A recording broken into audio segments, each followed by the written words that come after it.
just want to make a short video about what I am talking about in difficulty in public schools and families, and shorten it, but make my experience.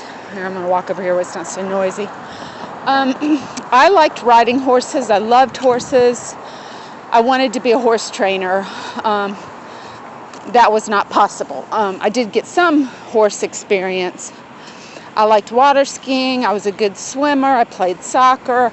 I read, liked to read books. But I didn't do good at school. I didn't test well. I didn't really enjoy it that much. I did okay in like second and third grade, but after that it was just not good. And they switched me to a smaller school. I still didn't do well. I got through Latin. I hated math. And that just continued.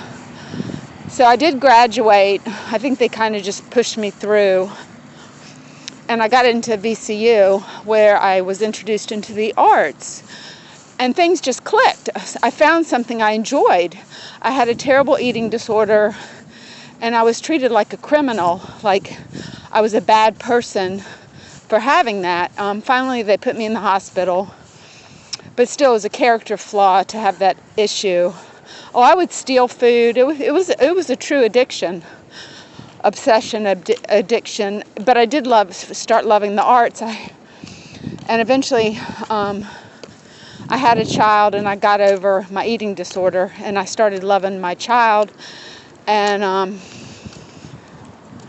trying to think what happened to. So I decided I would get more realistic, because while it's a beautiful dream to become a fine artist, the practicality is just not likely that you're going to make a living in the arts. And I thought I would pursue the fine arts while making a living as a nurse. But I found out that I just still couldn't do math. I was really terrible at math. And I was pleasing people. They're like, oh, good, you're going to be a nurse, something practical. You can take care of your child. You'll probably get married to a doctor. Everything will be good. So people were happy at that decision that I made. But I was hanging out with all these cool artists that I loved, creative people. And most and all my family really functions within the parameters of a very closed Republican box that you're supposed to be like, and you're not supposed to go outside that. But I was always going outside that. And I knew I was not doing something right, like I was kind of bending or breaking the rules of society, the bohemian world. And I didn't really know how to break or bend them, but somehow I was doing it. But I was also trying to fit in, because I had a crush on a lawyer, so I wanted to fit in his world, like he could marry me, like I would be acceptable, but I'd also break the rules. And so the thoughts in my mind, I think, from the bipolar and everything, and just thinking outside the box and reading and having a different brain, I did put that in my painting, because I kept painting in oils and things like that. And so I was discovering myself as an artist and my thoughts and conceptual art, and I found out about all that, of course, Duchamp. And but I think the real kicker came because he was seeing this judge, and I just said, I got to go back to school.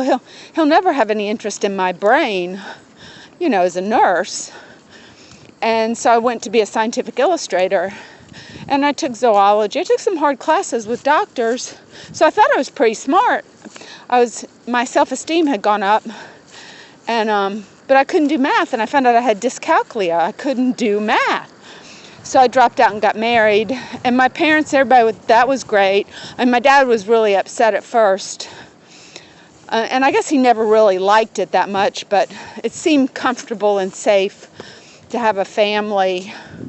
And I didn't have bulimia anymore. I had conquered that. I painted a little bit. I kind of put it on the back burner, and raised my children and had some horses, which was something I was good at, and a dog. And unfortunately, the salesman, he was an addict, and he was dishonest with me. So I just couldn't find that my love would grow for him, although I love him as a person, and I kind of feel sorry for him. But I eventually went back to the lawyer just to check on him, and he still was in love with me, which I didn't think he was, but he was. But the tugs and pulls on our heart and mind and soul as a child to feel accepted and wanted and needed are so prevalent in every person, every child, that I want everyone to have some opportunity to know philosophy and the arts, to be exposed and not feel dumb about it, because so many people, because they don't know about it, they feel insecure, like about philosophy and the arts. So I think we all need some guided tour through philosophy and the arts. And then if we want to concentrate more in it as we get older, that's fine.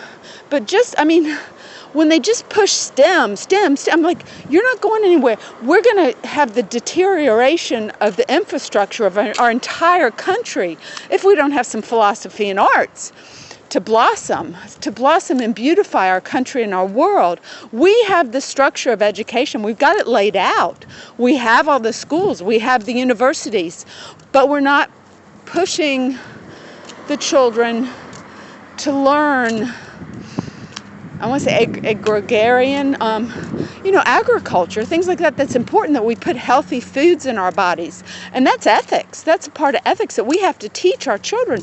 They need to go in these cafeterias and cook these food and have greenhouses so they can make good choices for our country.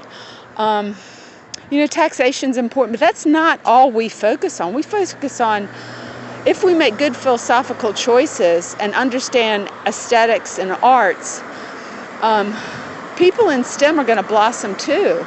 The genius of STEM and, having healthy roots. I want to put this all, I was watching tattoos. I'm like, I would sign somebody if they wanted to tattoo. That's not my idea, but that's how important I think that we begin to envelop our students with this idea of a balanced education system, because of what I've experienced and some of the worst times that I've had in school and how many people are dropping out.